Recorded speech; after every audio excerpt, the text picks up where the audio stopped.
What's your name, please? Rabbi Moshe Cohn. And title? Head of the Jewish World Section of the International School of Holocaust Studies. At Yad Vashem. At Yad Vashem. Okay. What does that entail, by the way? I deal predominantly with educators in Jewish schools, synagogues, youth groups, anything that reaches out to the Jewish community to teach them Holocaust. We train teachers and we help them speak with authority in terms of history and pedagogy and technique. Okay, we're here in Los Angeles Museum of the Holocaust. What do they call it now? Los Angeles Museum of the Holocaust. And it's a special occasion in Holocaust education, Holocaust history. What's the occasion? We're 80 years since the Warsaw Ghetto Uprising, which took place right before Pesach, 1943. And we're commemorating these people, and it's a unique commemoration because it represents a new kind of resistance. Prior, the Jews had resisted. They resisted mightily. But the resistance was what's called spiritual resistance. They didn't pick up gun and grenade.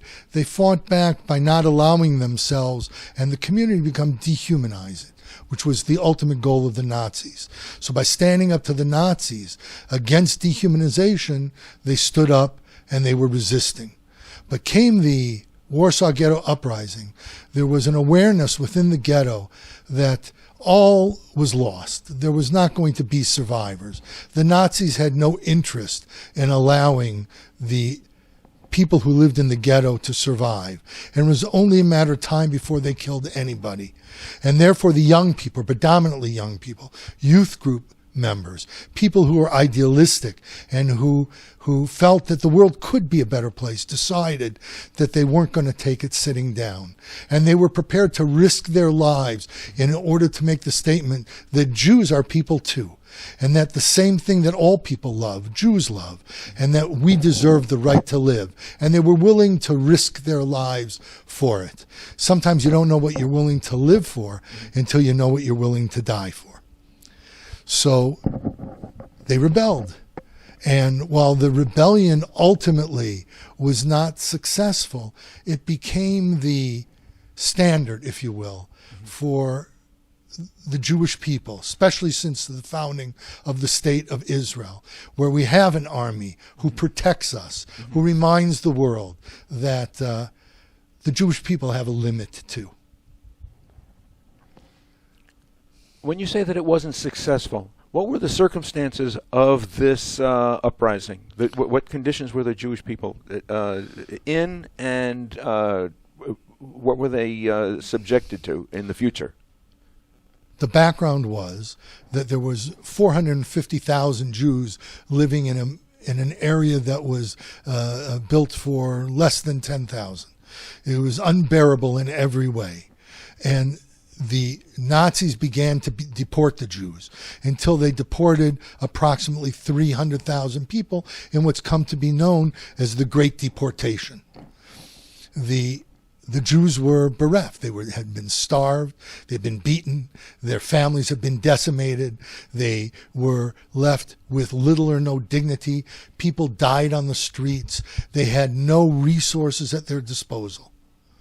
And yet, these few young people, these youth group members, 18, 19-year-old kids, 20, 23, they decided to rebel, a total of 1,000 strong, not more.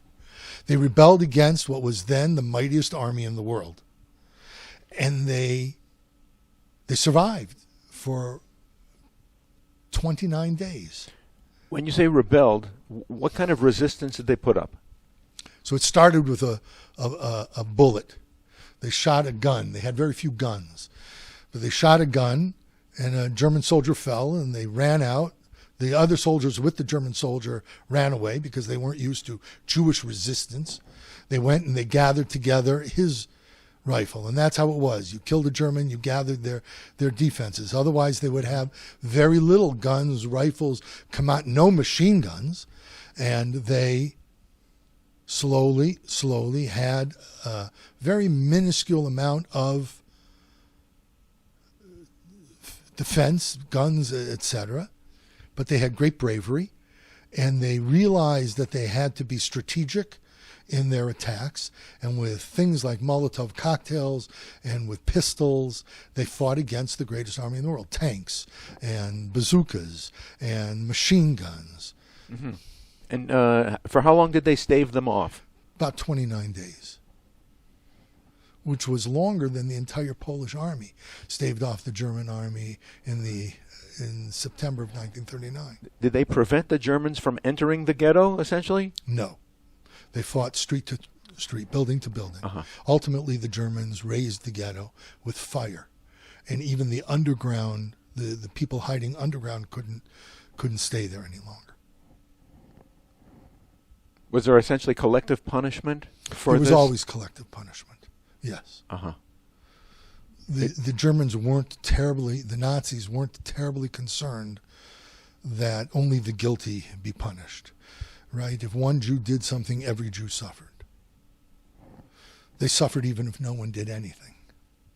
But at least the Jews had some sense of autonomy with this militia. More than autonomy. Mordechai Anlevich, who was the young man who led the revolt, he writes that his dream had come true because he's seen Jewish soldiers defending themselves physically in the ghetto. It had been a dream that had lain dormant, really, since the Maccabees. And for thousands of years, we had become victims of oppression. And all of a sudden, thanks to idealism and a lot of important factors, we rose up and we reestablished ourselves as a people to be reckoned with.